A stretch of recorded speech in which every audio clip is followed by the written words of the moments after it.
Hello everyone, I am the Basement Weeb. You can call me Nova. Welcome back to another video. Real quick reminder, if you haven't done so already, hit the subscribe button, like the video, leave a comment down below, share it around on Twitter, and tag me at the Basement Weeb. And without further ado, let's get right into it. So I just got, well, like an hour ago, I was doing some other life things, but about an hour ago, I just got back from seeing Jujutsu Kaisen 0, and it was pretty hype, not gonna lie. I had a really fun time doing it, seeing the movie. It was a very fun time. Well, as fun as it can be when there's bad things happening.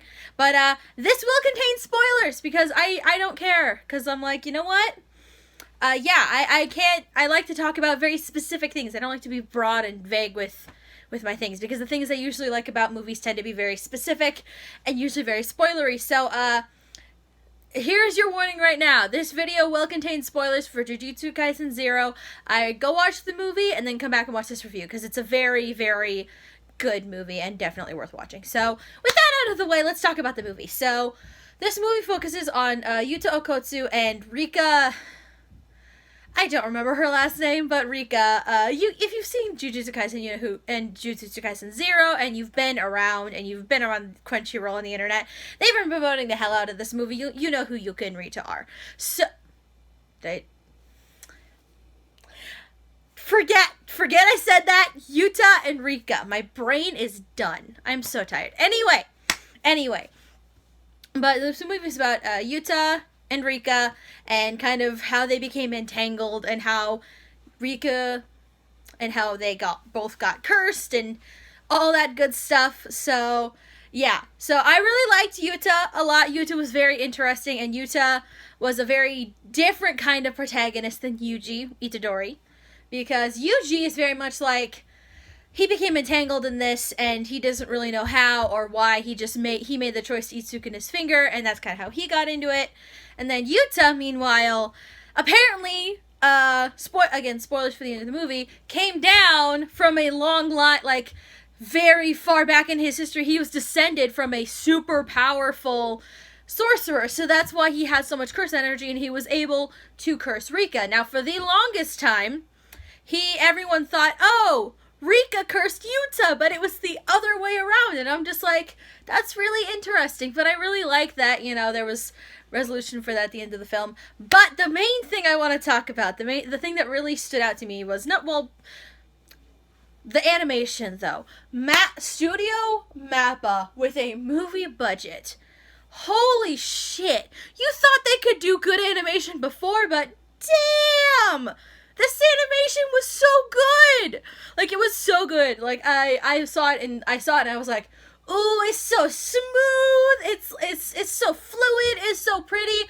Like, I can see it's like 120 frames per minute, or frames per second. Frames per minute. What am I talking about? It's like 120 frames per second over here. I'm just like, oh, the frame rate is so good. It's so good. I love it so much. I don't know anything about filmmaking, but I'm just like, it's beautiful. It's very beautiful. I was very happy with the animation. And the characters had such interesting interactions, and it was really fun to see, because keep in mind, I have not finished season 1 still of Jujutsu Kaisen. I meant to finish it before watching this, and then I didn't, and I was like, okay, whatever. Because, like, I've seen the first 12 or 13 episodes. I'm on the episode where the first episode of the sister school exchange event, like, that first episode, like, right at the part where Jogo and Mahito and Geto are kind of chilling. So, speaking of Geto, I hate his guts. Like, I had not really had much interaction with Geto, but because, I haven't finished it and I haven't read the manga, and I'm just like, okay, Geto sucks. I hate him. Like, I don't understand the Simps at all, because this man is ugly ass motherfucker who's racist. I'm like, I don't understand people who simp for this man. Not at this stage. Like, I saw pictures of him when he was, like, in high school, and I'm like, okay, I understand that. But I don't understand people who simp for current Geto, because he's not, he ain't it! No! Bad! If you simp for him at this stage, bad! No! Badness. Anyway. Wanted to get that out there. I hate Gato. I'm thinking of things to talk about as they come. I'm like, oh, this train of thought leads this way. So I'm sorry if this is kind of all over the place. I'm just kind of getting my thoughts out there. But yeah, Gato, because I hadn't interacted with him much, like, except for, like, a couple of scenes, like, where he's interacting with the curses in, in the first half of season 1 that I've seen, you know? And I'm just like, wow! But, like, but he's an interesting villain, because at the same time, he's very nonchalant. Like, he literally says, I'll see you at the war! And I'm just like, who says that about war? Like, what the fuck? Like, he's interesting in the sense that he's very nonchalant about really dark things. But not in the charming way, because, like, he's not charming at all. He's charismatic, but he is not charming. Like, Gojo is charismatic and charming, and it's to the point where I'm just like, man, sometimes I'm like, Gojo, what the fuck? But also, like, he's a very charismatic, charming, give no fucks type of person. Gato is charismatic in the sense that, like, he can charm people, but he's not charming, if that makes sense. Like, I would not want, like, I don't like Gojo's personality and kind of just the way he is, but, like, I would not mind being around Gojo. Like, curses aside and political and philosophical beliefs aside, I would rather be around Gojo versus Gato, because Gato's personality is the worst. Like, Gato's personality is so bad, because, like, he lacks the charm that Gojo has. The charm to, I don't know, something about him. He's just so slimy and kind of, not sleazy, but slimy. It's weird, it's hard to describe. He just doesn't have the same charm to him that Gojo does. And it's really weird. It's really weird. Because I was thinking about it, I'm like, huh. It's weird. They're very similar because, again, in the movie, Satoru says, hey, you know, he was my best friend, my only friend, really. And I'm like, man, that hit the Kokoro a little bit, because I'm like, man, like, damn, bro. I'm doing a lot of rambling here. I'm just kind of in my feels, because, yeah, Gato is an interesting villain, but I hate his guts. Because, like, it's just like, nah, fam, we're done. We're done. We're done with you. I'm very curious, though, because at the end of the movie, it looked like he was very much dead. So I'm very curious as to how he survived between then and season 1. I'm very curious about that. Speaking of, that in season 1. I really like all the interactions, the more interactions we get with the first years, because I, unfortunately, have not gotten far enough into season 1 to really get that interaction with the first years. And I really liked the way I'm sorry, I'm a sucker for romance. I'm pretty sure I like the Utamaki ship. I'm pretty sure it's a ship. I like the ship. I think it's a ship. I don't know, but I like it. I'm sorry. But yeah. I really liked that. I really liked that. I'm like, oh, but it makes sense, you know? Like, Maki is just, like, struggling because she doesn't have curse energy. And she's like, you know what? I want to suck it to my family, so I'm going to be the best sorcerer ever. Fuck you, kind of a deal. And I'm just like, I really respect that. I respect that.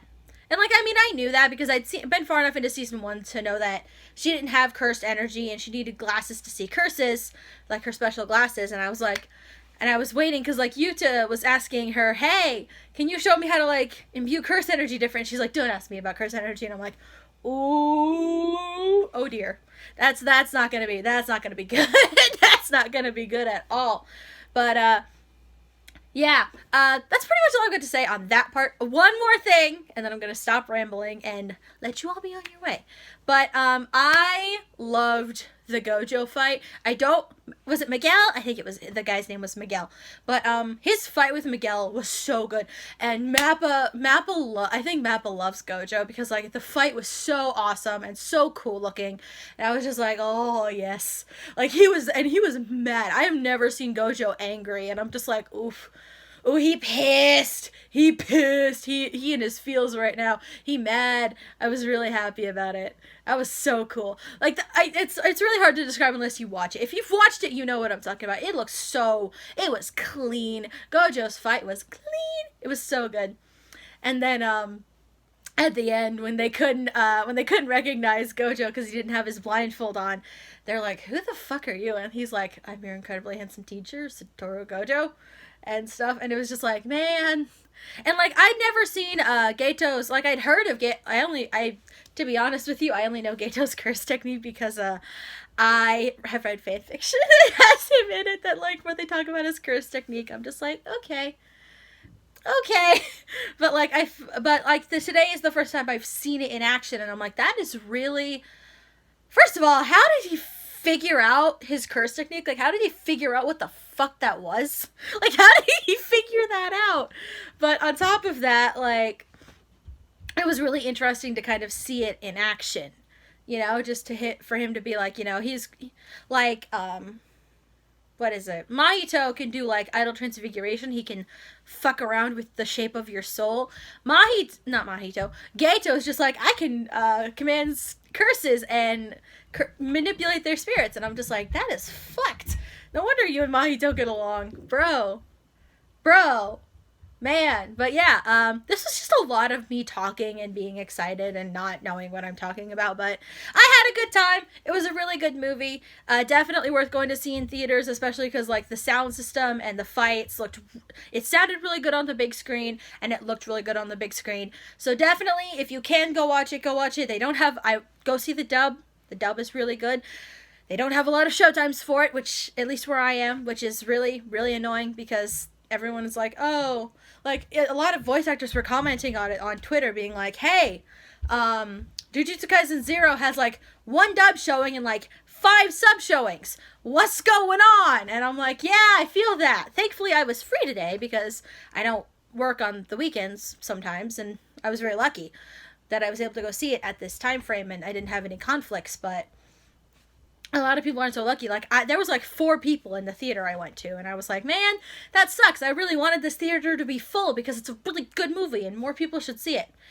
Anyway, let's roll outro. So yeah, that's gonna be the end of the video. Sorry for all the rambling. I was just lots of thoughts, lots of fun. I had a really good time with this movie. So yeah, again, go see it. It's worth it. I promise. Anyway, like, comment, and subscribe. I'll be linking my Patreon and my Buy Me a Coffee down below. Starting today, I think later today, I'm going to be uploading my very first reaction content on my Patreon. That's going to be Patreon exclusive. From now on, I'm reacting to Case Study of Vanitas episode 18 English dub. I'm going to be doing that more often now, and if I get enough people that are interested in seeing my Patreon, I will be doing polls, being like, hey, I'm thinking of reacting to these things, what do you want to see the most? All that fun stuff. That's kind of more where I'm going to be going towards with Patreon. I'm going to be posting my writing on Buy Me a Coffee, and probably like exclusive videos, because with YouTube in Japan and the way they are with copyright, I'm just going to be posting reactions on Patreon just to be safe, because I don't want my channel to get copyright striked. I'm not nearly big enough to be a threat, but still, I figure it's better to be safe than sorry. Anyway, that's gonna do it for me. I still don't have a proper outro. See you in the next one. Bye.